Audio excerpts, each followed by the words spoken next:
When they're hot, you know, this car sits a lot, sits with crappy gas in it. And the injectors are seized up or something like that. Maybe that's the cause of our misfire.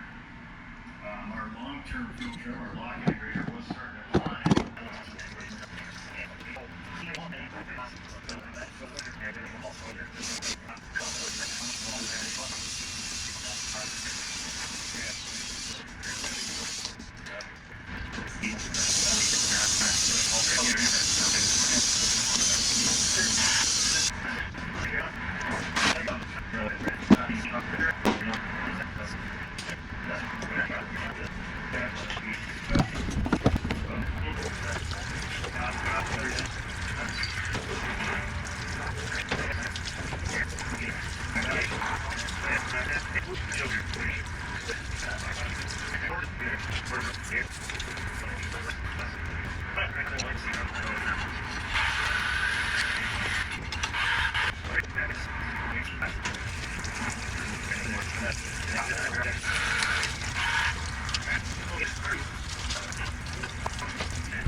All right, little thing I wanted to point out here, when you have this cover off to disconnect the pistons, excuse me, this O-ring here, okay, be careful of this. It basically was slathered in, the same sealant that goes around this outside case that they give you in the rebuild kit. But I'm also going to replace it as well. So I am going to put a little bit, when I go and seal this, I'm going to put a little bit. I know O-rings in general are usually supposed to be dry, but in this application where it's combined with a sealing surface like this, we're going to put some of the sealant on it on both sides to seal this up, to close it. So this is actually the oil feed that I don't know if it gets it from or pushes it to, but it's one of the directions of the oil flow inside the motor. So you want to, if this thing was leaking internally, not creating pressure right here, from this pump or to the pump, then actually, yeah, so it's being sucked up here into the pump and then comes out this hole and pushes out. So if this wasn't sealing good, it would just leak out some of the oil pressure out here before it gets into the bearings and whatnot. So if this wasn't sealed perfect, you're sacrificing some oil pressure. So you want to make sure that you either replace this O-ring or clean it up really good, look it over, and maybe put some more sealant on it, because it appears that that's the way they do it from the rebuilder, or from the manufacturer, I should say. This was a new motor that I bought, not a rebuilt. So this has never been a part before since it was made. So.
All right, here we go. We're going to turn it over.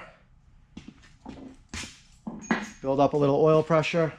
let the cylinders spin around a couple of times, get oil working throughout the whole thing. I just put some kind of some break-in oil in there. It's kind of a mix of what I had around the shop. I put the old oil filter back in. I just drained it out. For now, we're going to probably run it for just probably an hour once we get it in the machine, and then we'll change the oil, put a new fresh filter and all that stuff. But for right now, I just want to turn it over, make sure everything's sounding good, spinning the way it should. I might run a quick compression test on it just out of curiosity, see if the cylinders are up there. You know, there is a break-in period, so the compression should get a little bit better than whatever it registers, but I'd like to see what it's starting at. And let's go ahead and see what happens.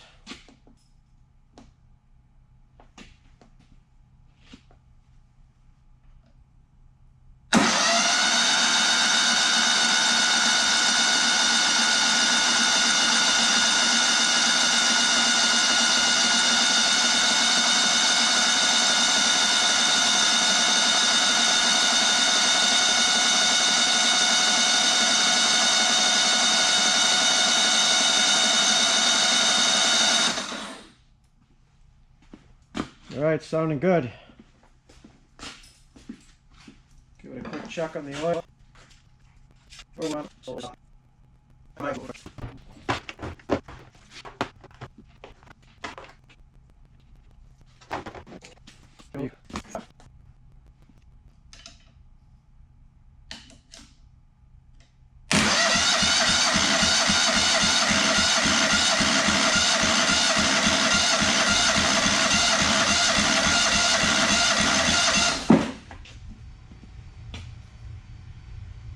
It's like about 115 pounds. Honestly, that's not bad. Almost 120. Not sure what the spec is. As long as I was a good amount over 100, I was happy. I'll guarantee you after the first 15-20 minutes of running this, it's going to go up probably 10%.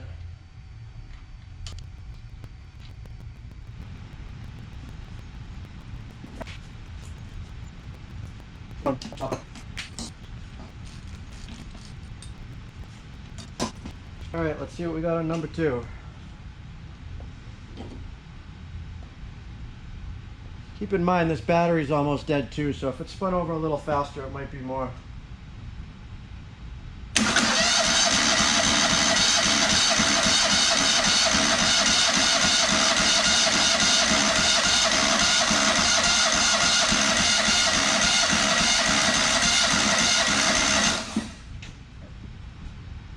Consistent, almost identical, so that's a good sign.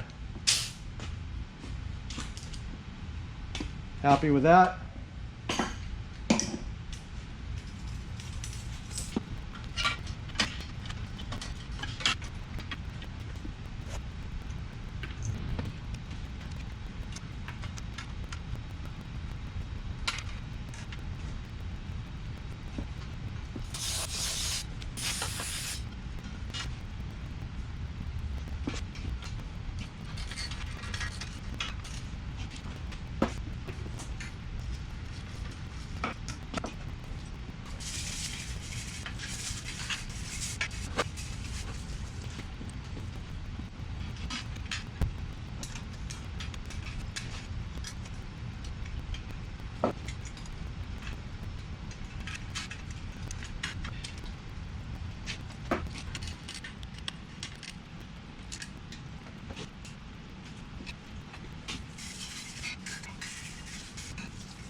right, rebuild done.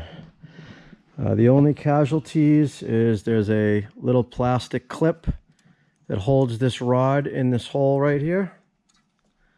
You can see that right there. There's a spring that clips in here, and that's fine, but the actual rod can just pop out because there's a little plastic keeper that goes on there. Don't know where it went. It fell out somewhere. I'm going to clean up and see if I can find it on the floor. Other than that, we got new gaskets for the exhaust manifold. This wire I had to cut. I repaired that with some solder and some heat shrink. I do need a new set of spark plugs, so we have no spark plugs in it. If I had plugs now, I would throw a little starter fluid at it and fire it up just sitting here, because it would run the way it is. But and then the pulley is pretty tight. I don't want to sit there and hammer on it right directly to the shaft. So what I'm going to do is I'm actually going to take the whole motor, lift it up like this, and put it in my press over there, and I'm going to press this on. That way I can put all the pressure on the other side of the shaft, so it's only pushing on the shaft and not pushing the shaft inside the case where you could risk hurting the bearings. I sealed this up. There was that hole at the beginning. Not sure what it was, but I ended up putting a little bolt. You can see it right up in there. Put a little bolt in the washer with some RTV sealant with a lock nut and everything, so that won't fall apart from vibrations, just to seal up that hole. So now we should be nice and airtight around the edges here. So you know, this was a cracked case. That's why there's plastic here. This tape, I mean. I ended up changing out one of these coils one day, and I was trying to just access to get enough room in there, and I cracked it. So just kind of a repair there, but it's fine. It works fine. So other than that, we're cleaned up as good as it needs to be. You know, it's not a showpiece, but I wanted to get all the, you know, all these baffles and fins and everything all really clean and grease free, because if you leave any traces of oil on any parts, on this, inside this cover, anything in there, it's just going to attract dirt instantly and insulate it again, and that'll cause heat. So you really want to clean that out so it's dry in there, and then by just blowing out with some air, you should be able to get the dust out, so in the future. But other than that, we should be good to go. We had good compression. You know, 120, it's got a, I believe this has a compression release, so 120 was pretty good considering it was probably hitting that compression release. And like I said, they were both even, so I think we're good there. So just going to go ahead and push this on in the press, and then we're going to drop it in the mower.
She's installed. All I have left to do is put a couple of spark plugs in it,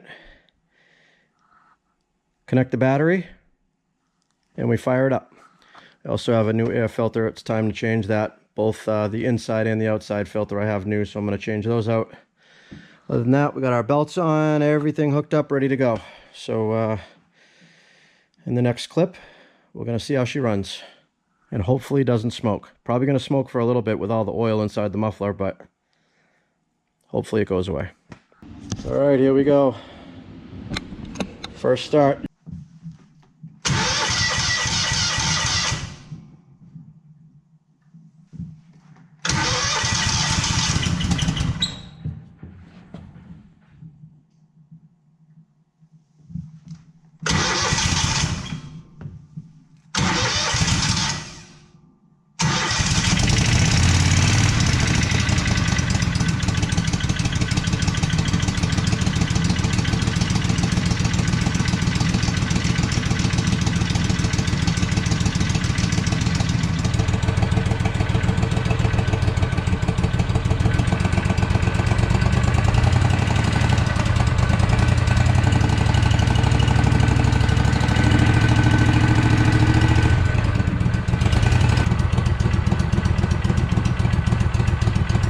Got an exhaust leak. The muffler's got a hole in it. It's about time for a new one. But other than that, she seems to be running pretty good. Let me open up the door here.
Burning off the pipe down there. There's oil all in it there. This whole cylinder is just pouring oil into the muffler, so that's about all I'm going to run it for right now. Go ahead and top off the oil and hook up the throttle linkage, and I think we'll have it out on a job tomorrow. So here we go.